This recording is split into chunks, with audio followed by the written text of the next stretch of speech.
안녕하세요, 여러분. 오늘은 조금 무겁지만 반드시 알아야 할 이야기를 나누려 합니다. 진료실에서 유가족들이 가장 많이 하는 질문이 있습니다.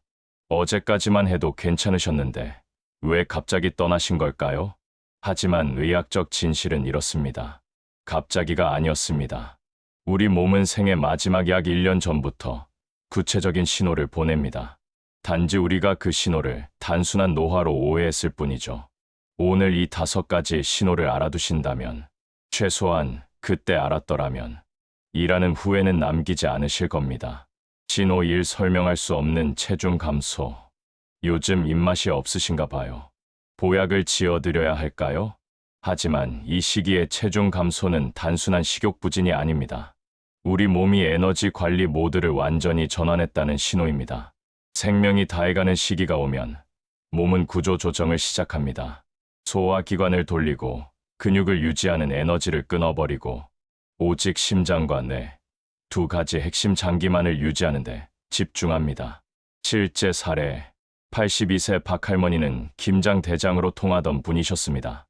그런데 작년 김장철, 절인 배추를 들다가 주저앉고 말았죠. 자녀들은 녹용과 홍삼을 사들이고 곰국을 끓여 억지로 드시게 했습니다. 하지만 6개월 만에 7kg이 빠졌고 오히려 소화불량으로 고생만 하셨습니다. 올바른 대응. 이 시기에 밥 한 공기를 소화시키는 일은 젊은 사람이 마라톤을 뛰는 것만큼 힘겨운 일입니다. 영양보다는 기쁨에 집중하세요. 평소 참았던 달콤한 아이스크림, 좋아하시던 믹스 커피 한 잔, 즐거워하신다면 막걸리 한 모금도 좋습니다. 체중계 숫자에 집착하지 마세요. 그 숫자가 줄어드는 것은 부모님이 떠날 채비를 가볍게 하고 계신다는 뜻입니다. 신호 2, 잠을 자도 회복되지 않는 극심한 피로, 하루 12시간을 주무시고도 계속 피곤하다고 하세요. 왜 이렇게 게을러지셨을까요? 이것은 게으름이 아닙니다. 우리가 야근 후 느끼는 피로와는 차원이 다릅니다. 세포 속 에너지 발전소인 미토콘드리아가 하나둘씩 문을 닫고 있습니다. 마치 수명 다한 휴대폰 배터리처럼 아무리 충전해도 금세 방전되어 버리는 상태입니다. 실제 사례, 79세 이 할아버지는 북한산 날다람쥐로 불리던 분이셨습니다. 그런데 올해 초봄부터 하루 종일 소파에만 계셨죠. 아들은 아버지가 무기력증에 빠졌다고 생각해서 억지로 한강공원으로 끌고 나갔습니다. 아버지, 걸으셔야 살아요. 하지만 그날 저녁, 할아버지는 탈진하여 응급실에 실려가셨고 상태가 급격히 악화되었습니다. 올바른 대응, 힘내세요. 운동하세요라는 말을 멈춰주세요. 이 시기의 강제적인 활동은 펑크난 타이어로 고속도로를 달리게 하는 것과 같습니다. 대신 이렇게 말씀해 주세요. 아버지, 평생 우리를 위해 열심히 뛰셨잖아요. 이제는 충분해요. 그냥 쉬셔도 돼요. 제가 옆에 있을게요. 억지로 일으켜 세우지 말고 침대 맡에 앉아 주름진 손과 발을 따뜻하게 주물러 주세요. 신호 3, 과거로의 시간 여행 임종 전 방문 현상. 어머니가 50년 전에 돌아가신 친정어머니가 오신다고 하세요. 치매인가요? 이것은 치매가 아닙니다. 생의 마지막 단계에서는 현실을 판단하는 전두엽 기능은 희미해지지만 가장 깊은 기억과 감정을 담당하는 뇌 영역은 마지막 촛불처럼 밝게 타오릅니다. 현재의 고통스러운 육체를 잊고 가장 행복했던 과거로 정신이 이사를 가는 것입니다. 실제 사례, 85세 최할머니가 추석날 허공을 향해 웃으며 말씀하셨습니다. 우리 엄마가 장에 갔다가 올 시간인데 왜 안 오시니? 손자가 말했습니다. 할머니, 정신 차리세요. 증조할머니는 옛날에 돌아가셨잖아요. 할머니는 시무룩해지시며 불안해하셨습니다. 올바른 대응, 부정하지 마세요. 그 여행에 동참해 주세요. 며느리가 다시 할머니께 이렇게 말했습니다. 어머니, 친정 엄마가 맛있는 거 많이 사 오시려나 봐요. 조금만 기다리면 같이 드실 수 있겠어요. 할머니는 어린아이처럼 편안한 미소를 되찾으셨습니다. 이 시기의 대화법은 연극이 되어야 합니다. 부모님이 고향집에 가을꽃이 폈다고 하시면 지금 겨울인데 무슨 꽃이에요가 아니라 정말요? 무슨 꽃이 폈어요? 색깔이 참 곱겠네요 라고 맞장구 쳐주세요.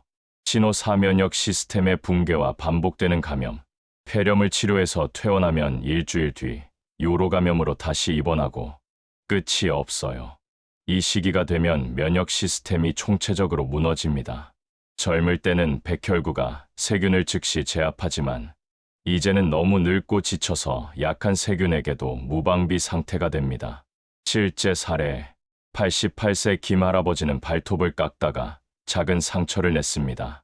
젊은 사람이라면 데일밴드 하나면 나을 상처였죠. 하지만 그 상처는 아물지 않고 골마 들어가 폐혈증, 흡인성 폐렴으로 이어졌습니다. 그해 겨울, 할아버지는 구급차를 4번이나 타야 했습니다. 박사님, 제발 나를 집에 좀 보내주소. 병원 천장만 보고 죽는 건 너무 억울해요. 냉혹한 진실. 이 시기에 반복되는 감염은 치료가 부족해서가 아닙니다. 생명을 유지하는 시스템 자체가 종료되고 있기 때문입니다. 과도한 항생제와 중환자실 입원은 생명을 연장하는 것이 아니라 죽음의 과정을 연장하는 고통일 수 있습니다.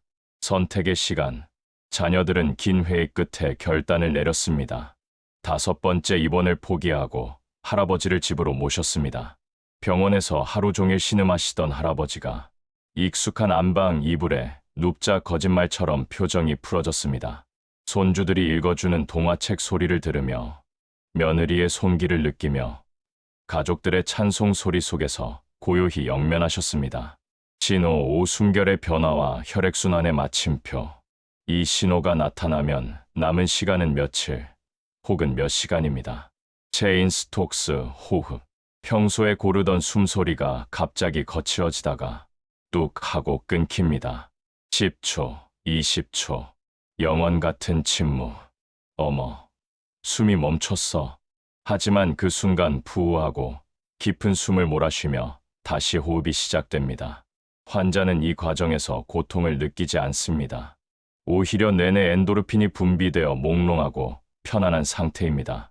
임종의 꽃 사후반점.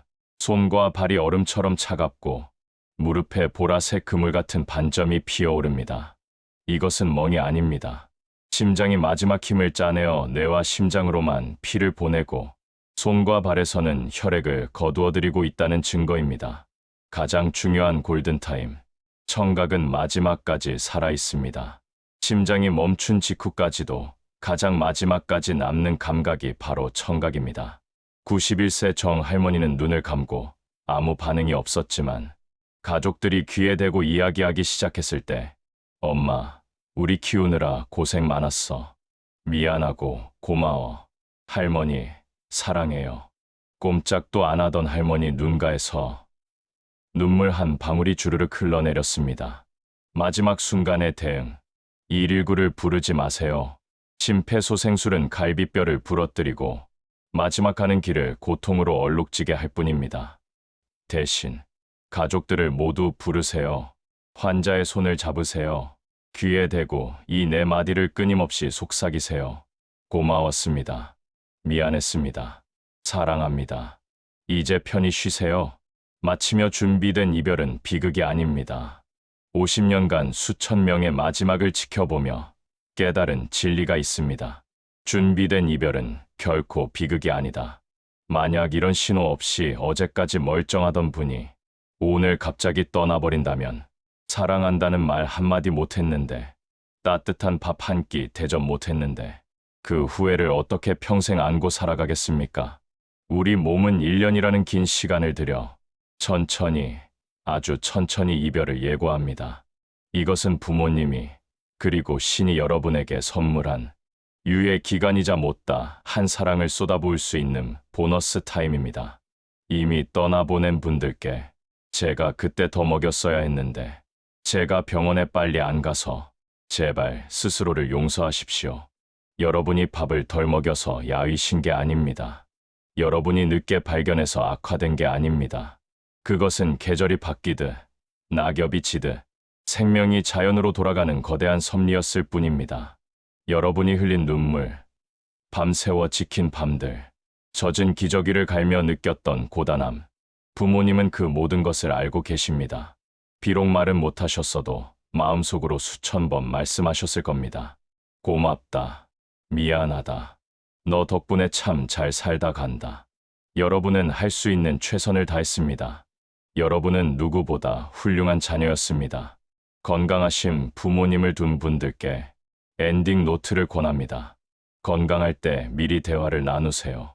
아버지, 나중에 밥을 못 드시게 되면 콧줄을 끼는 게 좋으세요? 아니면 자연스럽게 계시는 게 좋으세요? 엄마, 연명 치료를 원하세요? 아니면 편안하게 집에서 주무시고 싶으세요? 처음에는 불효처럼 느껴질 수 있습니다. 하지만 건강할 때 나누는 이 대화야말로 훗날 자식들이 겪을 갈등과 고통을 줄여주는 가장 큰 효도입니다. 저도 올해 85세입니다. 언젠가 이 신호들이 제 몸에도 찾아오겠지요. 그날이 오면 제 아이들에게 이렇게 말하고 싶습니다. 아, 드디어 올 것이 왔구나. 내 몸이 이제 쉴 준비를 하는구나. 슬퍼하지 말고 그저 내 곁에 앉아 옛날 이야기나 실컷 나누자. 여러분도 그런 평온한 마지막을 맞이하시길, 그리고 사랑하는 가족에게 그런 마지막을 선물해 주시길 진심으로 기도합니다. 오늘 밤 곁에 계신 부모님께 꼭 이 말을 전해보세요. 아버지, 어머니, 저희 부모님이 되어주셔서 감사합니다. 다음 생에도 꼭 제 부모님이 되어주세요. 긴 시간 함께 해주셔서 감사합니다. 여러분의 가정의 평화가 가득하기를 빕니다.